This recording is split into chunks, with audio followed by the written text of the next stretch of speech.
Ini kan artinya pasal yang dicantumkan dalam surat panggilan ya. 310 dan 311 kan gitu, fitnah dan pencemaran nama baik.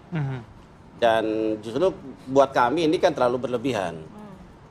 Kan wajar kan ketika ini ada isu faktual gitu, sedang update, kemudian Abraham Samad mengundang kan gitu ya narasumber. Narasumbernya kan bukan hanya Roy Suryo, udah ratusan tokoh semua kan gitu. Nah kalau kemudian ada pembatas seolah hati-hati nih nanti kena pasal pencemaran nama baik. Mungkin orang juga tidak semua orang akan berani lagi bicara, tidak akan berani untuk ngundang. Dan narasumber juga untuk berpikir dua kali untuk hadir di podcast itu.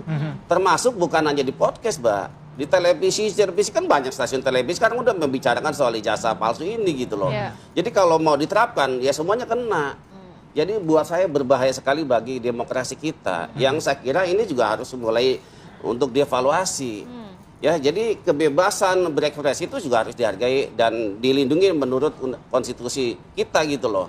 Jadi apakah karena memang Abraham Samad adalah sosok yang paling vokal kritis gitu ya, atau karena beliau adalah mantan pimpinan KPK maka Abraham Samad dulu yang dijerat. Nanti selebihnya baru tiarap semua. Ini berbahaya sekali.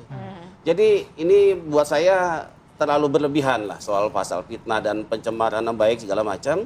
Dan semua orang kan diberikan kebebasan untuk menyampaikan pendapat sepanjang bisa dipertanggungjawabkan. Apa yang disampaikan Rasulullah saya kira melalui kajian dan penelitian gitu loh. Jadi artinya segala apapun tentu harus bisa dia akan bisa jawab secara ilmiah dan itu kan sudah disampaikan dalam beberapa kesempatan. Gitu kira-kira. Oke, saya geser ke Pak Arianto. Pak Arianto tadi dikatakan Bang Gufron bahwa ada banyak sekali gitu link dari podcast yang sudah dipegang oleh pihak kepolisian begitu. Apakah nantinya tadi pertanyaan Bang Gufron juga nantinya semuanya akan dipanggil atau hanya tokoh-tokoh tertentu saja? Biasanya seperti apa, Pak? Penyidik gitu ya, memanggil seseorang itu ya, pasti ada dasarnya. Karena itu disebutkan di dalam LP misalnya. Itulah yang dipanggil. Nah, sekarang ya kalau kita berkilah bahwa orang banyak sekali kayak gitu nanti akan ditangkap, ya bukan. Ini justru membuktikan ya bahwa di dunia ini penuh banyak dengan tindakan-tindakan yang dalam tanda petik bisa dikatakan melanggar hukum.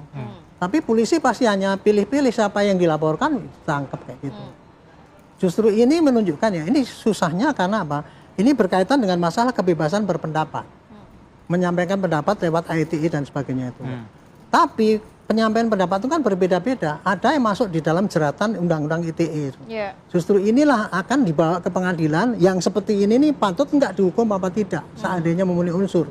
Kan gitu kan. Dan dalam menentukan ini unsurnya itu ada apa tidak. Polisi setelah menerima bukti tadi di cross check dengan yang bersangkutan. Oh iya memang betul. Dia akan tanya pada saksi ahli. Pak, kalau kebebasan berpendapat dengan caranya begini ini sudah memenuhi unsur apa tidak gitu. Ahli itu akan melihat nanti kalau ahli dari ITE dia melihat dari kacamata apakah itu melanggar undang-undang ITE apa tidak.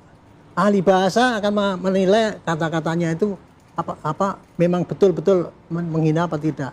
Ahli pidana akan melihat apakah ini ada mens rea yang bersangkutan itu untuk membantu penyebaran fitnah dan sebagainya. Disitulah itu nanti akan dibuktikan ya bahwa ini tadi termasuk dalam kebebasan berpendapat atau termasuk dalam pidana. Ini harus diproses Pak ini. Nah, perkara nanti kemudian polisi setelah nanya-nanya itu wah ternyata tidak cukup bukti. Ya mungkin dia tidak jadi tersangka. Tapi kalau itu dia sudah cross check benar kemudian tanya ahli semua mengatakan iya, ya ini pasti kirim ke jaksa. Prosesnya cuma sederhana gitu ya. Tapi ini rumitnya karena apa? Karena ini kasusnya kasus yang memang yang namanya ujaran kebencian itu kan memang sangat ya, pasal karet ataupun apa gitu. Justru inilah maka harus diuji di pengadilan. Kalau itu semua dibiarkan nanti semua orang dengan kayak gitu dengan bebasnya gitu, nggak ada hukum lagi di Indonesia. Itu kira-kira.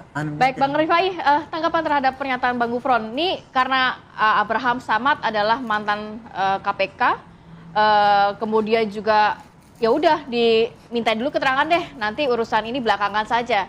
Dan repot juga kalau semua podcast kan sudah ratusan orang yang diundang dalam podcastnya. Kenapa hanya Roy Suryo saja membahas mengenai ijazah Jokowi saja? Oke, jadi sebenarnya sih kembali lagi saya sepakat penyidik akan melihat dulu ada mens rea atau tidak. Kalau nggak ada, percaya deh ya, Bang Abraham Samad juga dulunya kan pengacara, jadi mengerti betul bagaimana sebuah perkara pidana dikonstruksi.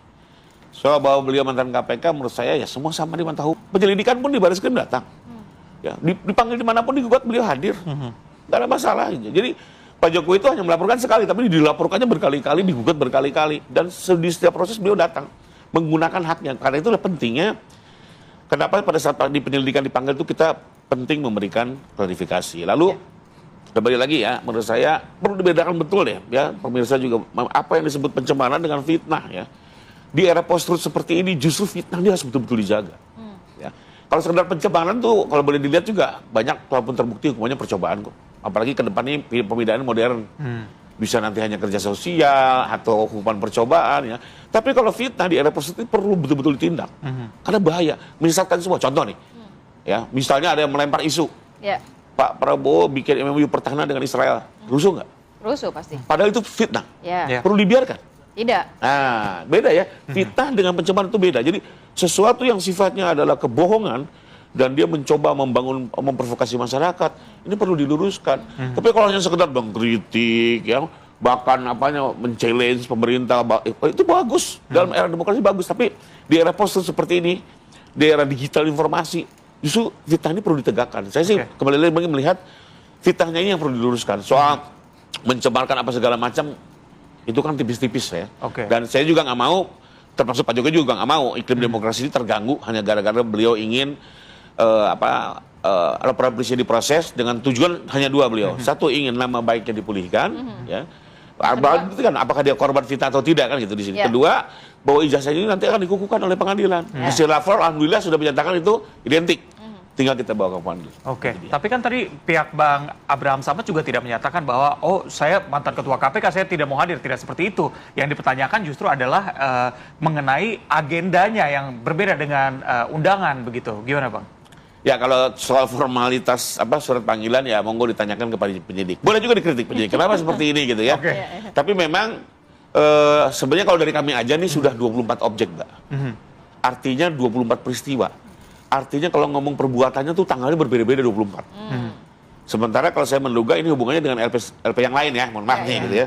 Itu juga mungkin tanggalnya berbeda-beda. Nah, kalau semua tanggal peristiwa dimasukin di undangan ya bisa berapa saya lembar? Saya paham juga penyidik kenapa memilih salah satunya gitu ya. Tapi kembali lagi menurut saya mumpung dipanggil, inilah kesempatannya mengklarifikasi, penyidik juga penegak hukum, kita punya KUHP yang sama, kita punya teori hukum yang sama, pasti akan clear.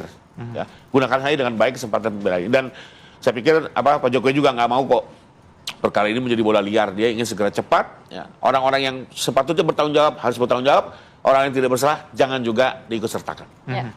Bang Gufron, dari Abraham Samad sendiri merasa ini juga ikut terseret-seret atau bagaimana? Apa langkah lanjutannya yang dilakukan? Betul, jadi dalam BAP sudah dituangkan.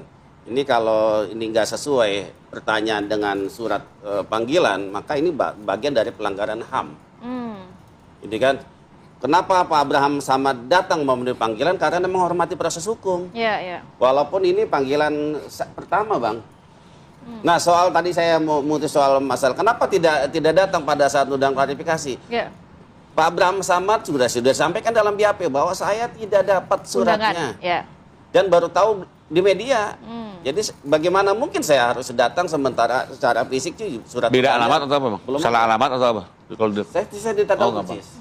Bahkan surat panggilan saksi yang kemarin itu pun juga tidak diterima juga secara fisik. Melalui PDF.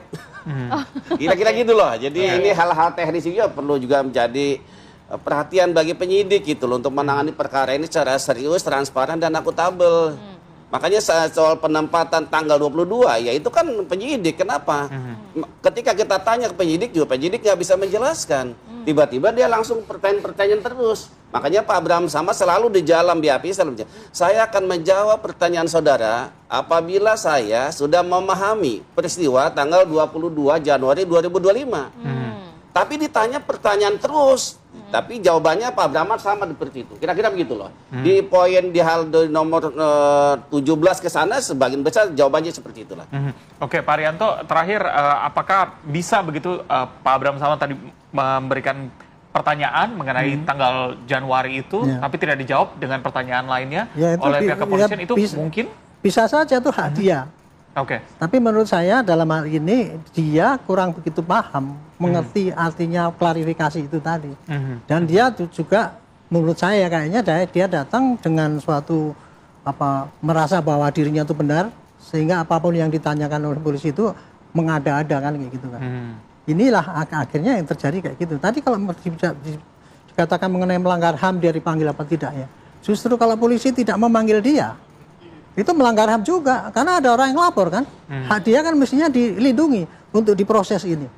Dengan dia memanggil itulah, itu suatu pelayanan HAM juga bagi orang yang lain kan gitu kan. Jadi gitu, jadi jangan masing-masing mengambil dirinya sendiri, saya HAM-nya dilanggar. Kalau penyidik memanggil, sekarang memanggil itu tidak melanggar HAM, itu sesuai dengan SOP yang ada kan. Nah inilah jadi gini kayak gini ya. Justru dengan percepatan ini selesai sampai di pengadilan itu akan kelihatan nanti ini Pak Abraham Samad ya setelah dipanggil ini nanti kan akan diteliti lah masuk memenuhi unsur apa tidak. Kalau tidak tadi seperti Pak Riba bilang ya pasti tidak akan masuk. Tapi kalau masuk ya jangan katakan itu melanggar HAM. Itu jadi ini suatu kasus yang bukan begitu Pak. Maksudnya bukan dalam pengertian pelanggaran HAM itu bukan masalah surat panggilannya, kan datang tetap menghormati proses. Tetapi substansi pertanyaannya yang tidak sama dengan surat panggilan. Nah itu saya tidak bisa terima, itu bukan pelanggaran HAM itu Pak. Ya, untuk Masa perbedaan kayak gitu melanggar HAM itu nggak bisa, itu menurut saya. Baik, Bapak-Bapak.